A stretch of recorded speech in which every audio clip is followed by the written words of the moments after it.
आपको एक और साइंस के स्टूडेंट्स के लिए भी ये बात है, आपको मालूम है ये सितारे जो हैं, सैयारे हैं, ये अपनी उम्र मुकम्मल करके, अभी अभी की बात है ये, साइंस एक बड़े साइंसदान ने और नासा के लोगों ने भी, जो खला पे जाते हैं स्पेस पे, इन लोगों ने ये बात पेश की कि सितारे जितने भी हैं गैलेक्सी में, उसमें से कुछ की उम्र हजारों साल की होती है, लाखों साल की होती है। जब इनकी उम्र मुकम्मल होती है तो ये एक जगह जाकर के टूट जाते हैं, दाखिल हो जाते हैं, जिनको ब्लैक होल कहा जाता है। ब्लैक होल क्या है? साइंसदान कहते हैं उसकी तहकीक अभी तक नहीं हो सकी। एक बहुत बड़ा सुराख है, बहुत बड़ा सुराख, जिसमें ये सितारे जाकर के खत्म हो जाते हैं, इनकी जिंदगी यहां खत्म होती है। कहीं ये बातें आपको सूखी तो नहीं लग रही हैं?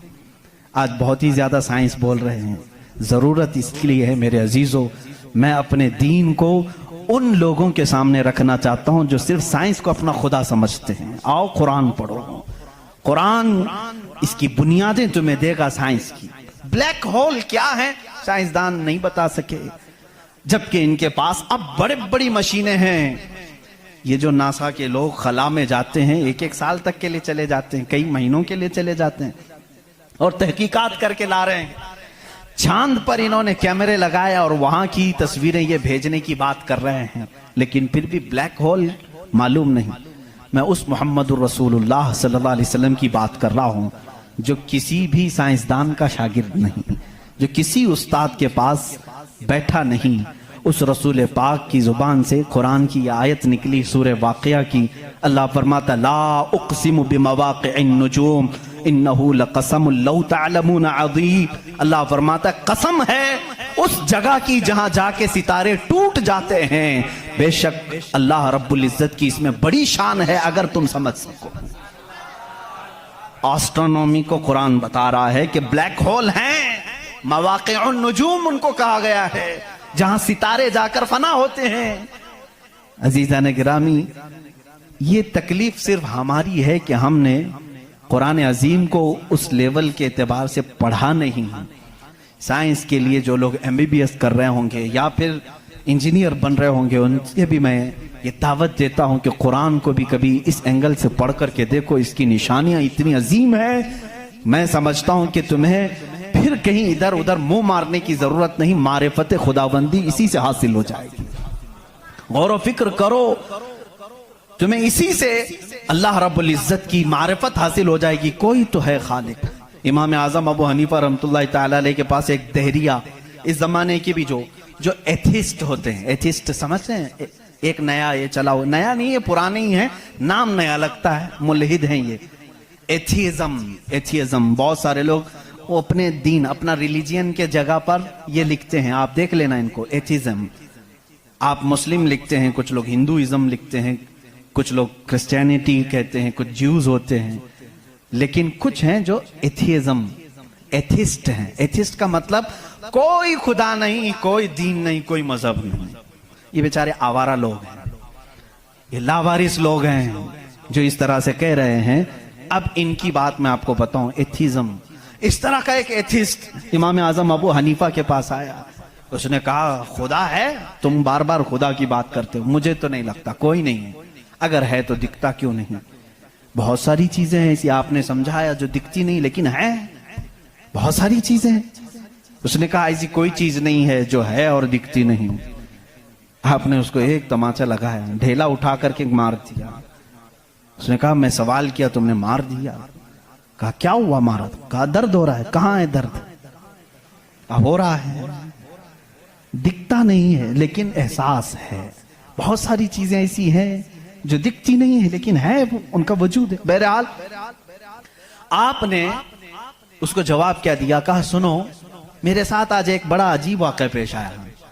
मैं समंदर के किनारे गया था, मैंने देखा एक कश्ती को, और वो कश्ती की ताज्जुबखेज बात ये थी कि वो अकेले चल रही है, कोई नहीं चला रहा, सामान खुद से वो लाद लेती है अपने ऊपर और चल पड़ती है सीधे रास्ते पर। फिर थोड़ी देर के बाद साहिल पर आती है और अपना सामान खुद ही उतारती है, फिर जैसे ही वक्त होता है फिर चल पड़ती है। कोई कश्तीबान नहीं, कोई मल्लाह नहीं, कोई कैप्टन नहीं, उसके अंदर सवारी भी नहीं, खुद से सब चल रही है। ये उस दौर में इमाम आजम कह रहे हैं जब इलेक्ट्रॉनिक दौर नहीं था। आज के लोग हो सकता है यकीन कर लें इलेक्ट्रॉनिक कश्ती होगी, हो सकता है कोई उसको इलेक्ट्रॉनिक मशीन चला रही होगी। ऐसा नहीं है, उस जमाने में कोई इस चीज की इजाद नहीं थी। उसने कहा क्या पागलपन की बातें कर रहे हो, किसको बना रहे हो तुम, क्या ऐसी कोई कश्ती है जो खुद से सामान भी उतारती है और चढ़ा भी लेती है और चलने भी लग जाती है। इमाम आजम अबू हनीफा रहमतुल्लाह अलैह ने फरमाया इतना तेरा दिमाग चलता है कि कोई कश्ती समंदर पर बगैर चलाने वाले के नहीं चलती। ये पूरे दिन और रात का निज़ाम और लोगों की मौत व हयात का निज़ाम, ज़मीन से पौधों को निकालने का निज़ाम, बराबर वक्त पे मौसम के आने का निज़ाम बगैर किसी के चलाए कैसे चल सकता है। कभी इसमें ताखीर तुमने देखी, कभी तुमने ये देखा कि रात हुई ही नहीं, कभी तुमने देखा कि दिन हुआ ही नहीं। वो अपने वक्तों पर सारी चीजें चला रहा है। अजीज़ा ने गिरामी, इन तमाम चीज़ों में एक निशानी है उसके वजूद की। इसीलिए अल्लाह रब्बुल इज़्ज़त ने सूरह इखलास में यूं फरमाया कुल हुवल्लाहु अहद, ऐ महबूब आप फरमा दे वो अल्लाह एक है। अब एक होने की निशानियां भी बहुत हैं, एक होने की निशानियां भी बहुत हैं। हम बचपन में पढ़ते थे, हमारे पास एक हमारे वालिद किताब पढ़ाते थे, उसमें एक सवाल एक बूढ़ी औरत से किसी ने किया था कि बड़ी भी तुमने अल्लाह को एक माना है? कहा हाँ बिल्कुल। वो चरखा सिलती थी, चरखा जिसमें कपड़े सिले जाते हैं। मौलवी साहब ने पूछा क्या दलील है कि कोई निजाम को चला रहा है, कोई है खुदा? उसने कहा मेरी मशीन ये सबसे बड़ी दलील है मेरे लिए। कहा कैसे? कहा ये जो चक्कर काटती है मशीन, जब तक मैं पांव हिलाती नहीं ये चरखा चलता नहीं। ये निजाम शमसी पूरा बगैर किसी के चलाए कैसे नहीं चलता?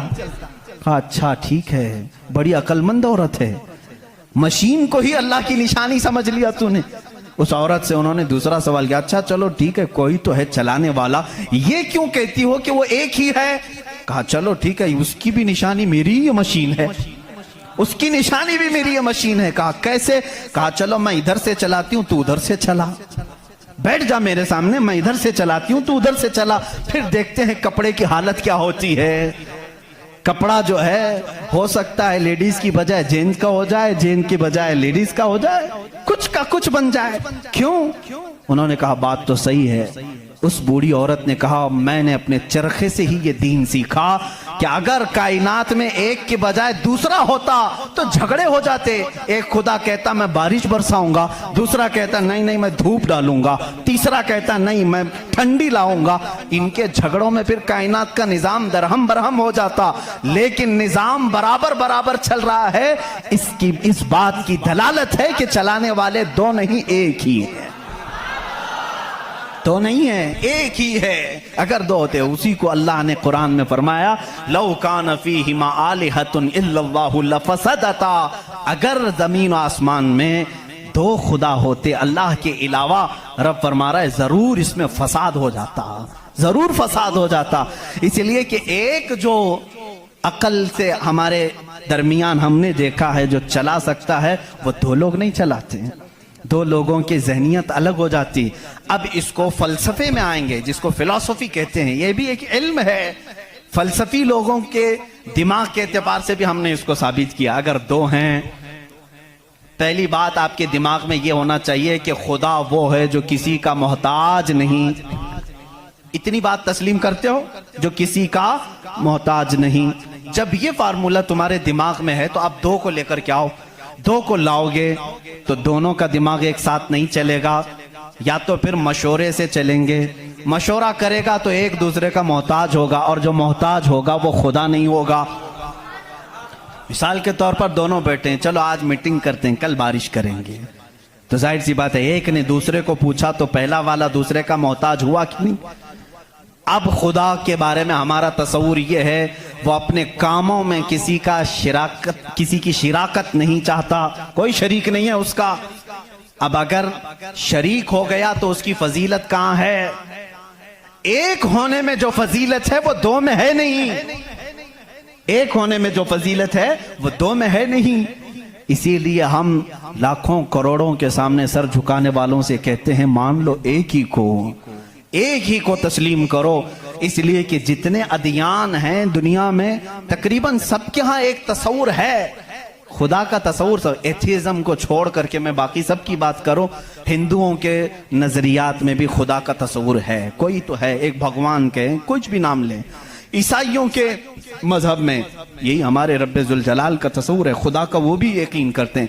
यहूदी भी खुदा को मानते हैं, सिखों के यहाँ भी है। तकरीबन दुनिया में जो भी रिलीजियस है, किसी मजहब को मानता है, उन सब मजहबों में खुदा का तस्वुर है। लेकिन अब ये झगड़ा है कि मानने में कौन खुदा है कौन नहीं है। यहां तक तो सब मुत्तफिक हैं, है कोई तो है, लेकिन यहां आकर के चूक जाते हैं कि किसको मानना चाहिए किसको नहीं। इसलिए मेरे अजीजों, इस्लाम ने वो निशानियां रब्बे जुल जलाल के वाहिद होने की और उसके ताकतवर होने की रखी हैं जिसको आज तक दुनिया इनकार नहीं कर सकी और कुरान के इस मौजज़े को आज तक कोई चैलेंज नहीं कर सका।